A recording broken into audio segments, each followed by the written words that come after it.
शिव महापुराण कर रही है, शंकर की कथा कर रही है। एक छोटा सा उपाय अवश्य करिएगा। मान लो आपको लग रहा है कि आपके घर में पितृदोष है, आपको ऐसा महसूस होता है, अमावस्या पड़ती है, चावल की कटोरी में एक कपूर का टुकड़ा रख दीजिए, मान छोटा सा, और कपूर का टुकड़ा रखकर उस कपूर को दरवाजे के बाहर कटोरी में ही, चावल रखी हुई कटोरी में ही उसको पितरों का स्मरण कर कर जला दीजिए।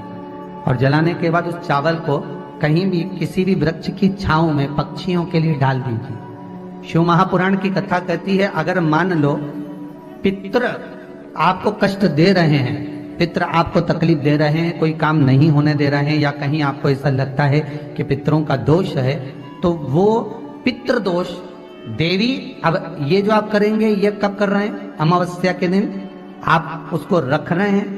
अमावस्या के दिन उसको रखकर रात भर आपने रखा कपूर के साथ में, सुबह एकम पड़ गई, उसी दिन उसको जलाकर आपने पटक दिया। अर्थात उससे देवी और पितृ इन दोनों का आशीर्वाद जो प्राप्त होता है, तो घर में से पितृदोष समाप्त होकर लक्ष्मी की वृद्धि प्रारंभ हो जाती है। अमावस्या के दिन प्रदोष काल में, प्रदोष के समय पर, प्रदोष काल में शाम के समय पर जाकर किसी भी नदी, तालाब, बावड़ी, कुआं, कहीं ना कहीं जो आपके पास में हो, वहां पर एक घी का दिया, बत्ती का मुंह दक्षिण की ओर कर कर अवश्य जला कर जाना, सारे पितृ दोष समाप्त हो जाएगा।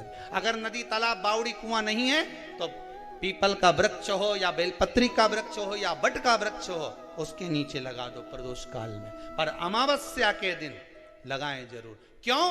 क्योंकि अमावस्या 16 दिन तक पितृ मृत्यु लोक में आने के बाद में भोजन ग्रहण करते हैं। अमावस्या के दिन पितृ शाम के समय प्रदोष काल में शंकर भगवान का नाम जाप कर कर नदी, तालाब, बावड़ी पर पानी पीने जाते हैं।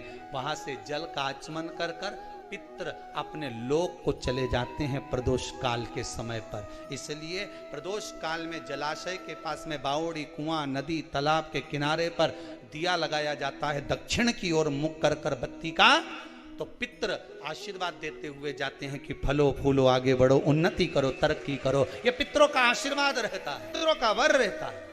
आप देंगे, कुछ करा ना करा, फिर अमावस्या के दिन उस दिन दिया दक्षिण की ओर बाती का मुख कर कर। 7 स्थान ऐसे हैं जहां चंदन की मात्र उंगलियां लगा देने से ही शिव पितृलोक के पितरों को मुक्ति प्रदान करके बैकुंठ लोक का निवास देते हैं। 7 स्थान, और वो 7 स्थान जो चंदन के बताए गए हैं। पहला, भगवान देवाधिदेव महादेव के शिवलिंग पर चंदन का लेपन। समझ लेना जरा बहुत अच्छे से। आपको लगता है स्वप्न में कोई मुर्दे दिख रहे हैं, या कोई जल रहा है, या कोई मर रहा है, या कोई चला गया है, ऐसा भय लगता है, बच्चों को मानी भेजूंगी, ऐसा हो जाएगा। जिनके यहाँ पितृदोष होता है, काल सर्प दोष होता है, वास्तु दोष होता है, उनको ज्यादा कुछ नहीं करना होना।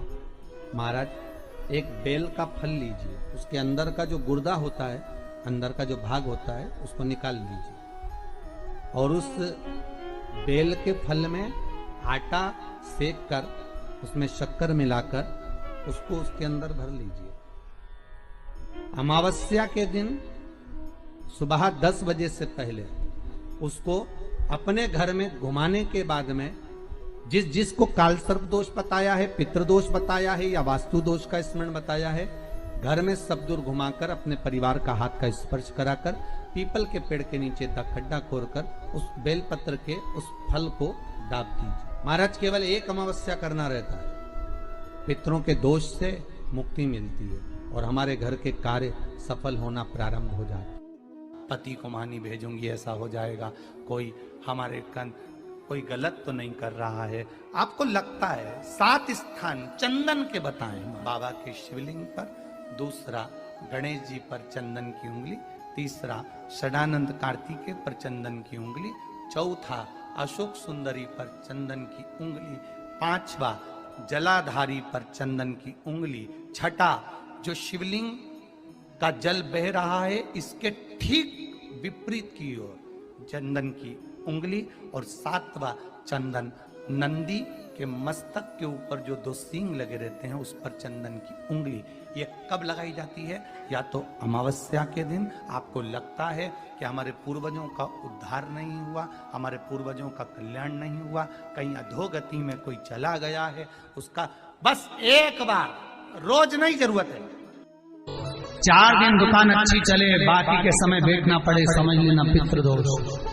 घर में बच्चे चिड़चिड़े हो जाए, गलत संगति में डूब जाए, समझ लो चिड़चिड़ हो रहे हैं, पितृदोष।